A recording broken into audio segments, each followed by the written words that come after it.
അതിരാ നമ്മൾ ആദ്യം കുട്ടികളുടെ വിശേഷങ്ങളിലേക്കൊക്കെ പോകുന്നതിന് മുമ്പ് നമ്മുടെ കൂടെ ഒരു അധ്യാപകനുണ്ട്. പുള്ളി 26 വർഷമായി പറഞ്ഞത് 26 വർഷമായി സംസ്ഥാന സ്കൂൾ കലോത്സവത്തിൽ എൻ്റെ സ്വന്തം സ്കൂളിലെ കുട്ടികളെ പരിശീലിപ്പിക്കും. അത് അറബിക് കലോത്സവം മാപ്പിളക്കലകൾ പരിശീലിപ്പിക്കുകയും എ ഗ്രേഡ് വാങ്ങിക്കൊണ്ടിരിക്കുന്നുണ്ട്. ഈ കഴിഞ്ഞ വർഷം ഇന്നലെയും 2 ഇനങ്ങളിൽ എ ഗ്രേഡ് ലഭിച്ചിട്ടുണ്ട്.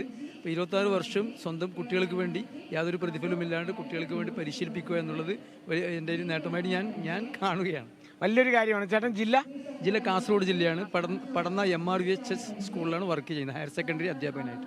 കാസർഗോഡ് ജില്ലയിൽ നിന്നാണ്. എത്രയോ കാലമായി, 26 വർഷമായി കലോത്സവ വേദികളിൽ അല്ലെങ്കിൽ കലോത്സവ നഗരികളിലെ നിറസാന്നിധ്യമായി എങ്ങനെ നിൽക്കുന്നു, കുട്ടികൾക്കെല്ലാം പഠിപ്പിച്ചു കൊടുക്കുന്നു. വലിയ കാര്യമാണ് ചേട്ടാ. എന്തായാലും ഇത്തവണത്തെ സംഘാടനം, കലോത്സവത്തിൻ്റെ സംഘാടനമൊക്കെ എങ്ങനെയുണ്ട്? തീർച്ചയായും കലോത്സവത്തിൻ്റെ സംഘാടനം നല്ല മികവുണ്ട്. പക്ഷേ നമ്മൾ ചില സ്റ്റേജുകൾ, പ്രത്യേകിച്ച് ഒപ്പന പോലുള്ള സ്റ്റേജുകളിൽ ക്രൗഡ്, അതായത് ജനങ്ങളുടെ ഒരു കുറവ് കാണുന്നുണ്ട്. അത് ഈ തലസ്ഥാന നഗരി ആയതുകൊണ്ടായിരിക്കാമെന്ന് കരുതുകയാണ്. തീർച്ചയായും നല്ല സംഘാടനമാണ് കാണാൻ സാധിച്ചത്. തീർച്ചയായും അതാണ്, അങ്ങനെയാണ് ചേട്ടൻ്റെ ഒരു വിഷയം. ചേട്ടൻ പേരൊന്നും കൂടെ? പേര് അബ്ദുൽ ജലീൽ.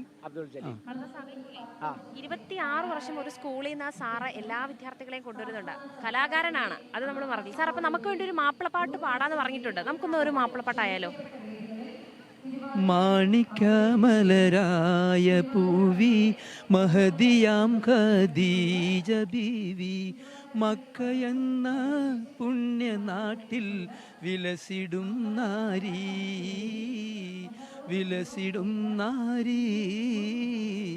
മാണിക്യമലരായ പൂവി മഹദിയാം ഖദീജ ബീവി മക്കയെന്ന പുണ്യനാട്ടിൽ വിലസിടും നാരി.